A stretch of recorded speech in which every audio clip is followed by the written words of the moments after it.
जुड़ गए हैं इस खास पेशकश में।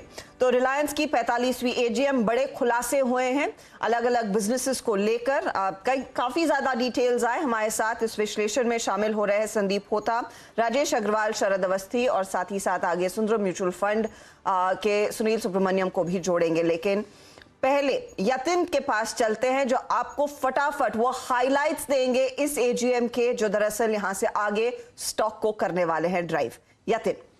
तो हर्षदा, जहां तक कि 45वीं एजीएम का सबसे बड़ा टेक अवे है वो है सक्सेशन प्लानिंग। अगर हम बात करें एजीएम स्पीच की तो यहां आपको जो 3 चेहरे दिख रहे हैं वो हेल्म पे रहेंगे। कौन से सेगमेंट्स को कौन कौन संभालेगा वो क्लैरिफिकेशन मैनेजमेंट से आ गया है। ईशा अंबानी रिटेल कारोबार की तरफ ध्यान देगी, लीडरशिप रोल में है वो। आकाश अंबानी जो है वो जियो के चेयरमैन तो ऑलरेडी अनाउंस्ड है, लेकिन यहां भी वो अपनी सीनियर लीडरशिप के साथ क्लोजली वर्क करेंगे।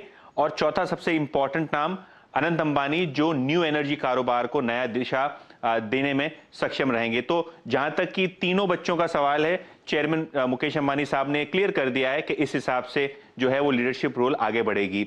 दूसरा सबसे बड़ा इंपॉर्टेंट पॉइंट था कि यहां से अपनी बॉटम लाइन को दुगना करना 2027 तक।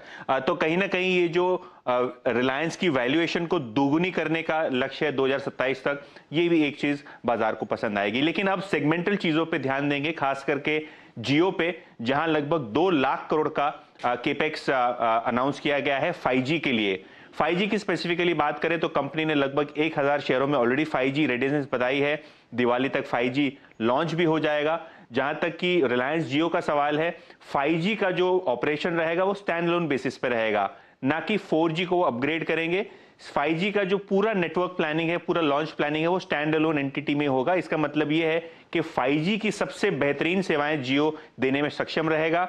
आप ऑक्शंस की बात कर लीजिए तो 700 मेगाहर्ट्ज की जो बैंड है वहां केवल रिलायंस इंडस्ट्रीज की जियो इकाई ही एक बिडर है और एक सिंगल ओनर है, जिसके कारण हाई स्पीड ग्लोबल स्केल वाला आपको नेटवर्क कनेक्शन 5G में मिलता आपको नजर आएगा। दिसंबर 23 तक आपको पूरे देश में 5G सेवाएं रोल आउट होती हुई नजर आएंगी।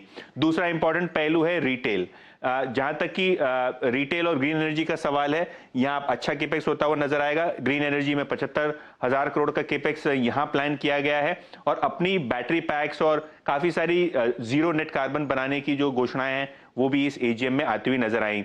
जहां तक कि रिलायंस रिटेल का सवाल है, यहां फोकस करेंगे क्योंकि जो 1 करोड़ मर्चेंट्स को जोड़ने का सवाल है, 20 करोड़ रजिस्टर्ड यूजर्स को जोड़ने का सवाल है, तो व्हाट्सएप और फेसबुक के साथ इन्होंने एक बड़ा अनाउंसमेंट किया है, जहां वो जो जियो प्लेटफॉर्म के साथ व्हाट्सएप के जरिए और फेसबुक के जरिए इंटीग्रेशन होता हुआ दिखाई देगा। एफएमसीजी बिजनेस भी ये लॉन्च करेंगे, जहां जो खुद के ब्रांड्स हैं वो लगभग 60% के सेल्स को कंट्रीब्यूट करते हुए आपको नजर आएंगे।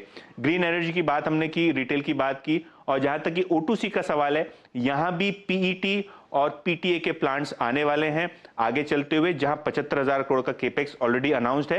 तो जहां तक कि O2C कारोबार का सवाल है, यहां भी आपको गैस पे इंपॉर्टेंट खबरें नजर आती हुई लग रही है, क्योंकि जो करंट डोमेस्टिक गैस प्रोडक्शन का कंट्रीब्यूशन है रिलायंस का वो है 20%, जिसको 30% तक ले जाने की बड़ी योजना है। तो O2C कारोबार में नया एक्सपेंशन अनाउंस हुआ है और गैस के प्रोडक्शन को एक्सेलरेट किया जाएगा।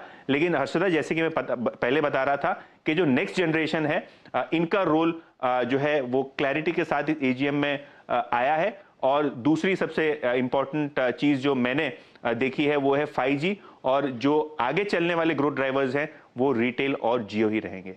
जी हाँ, इनफैक्ट मार्केट भी इस सक्सेशन प्लान का इंतजार कर रहा था, तो उसी पर शायद इस चर्चा की शुरुआत करेंगे यतिन, क्योंकि ये बड़ा ऐलान है। हमने हाल ही में देखा था आकाश अंबानी को वो कमान संभालने को कहा गया था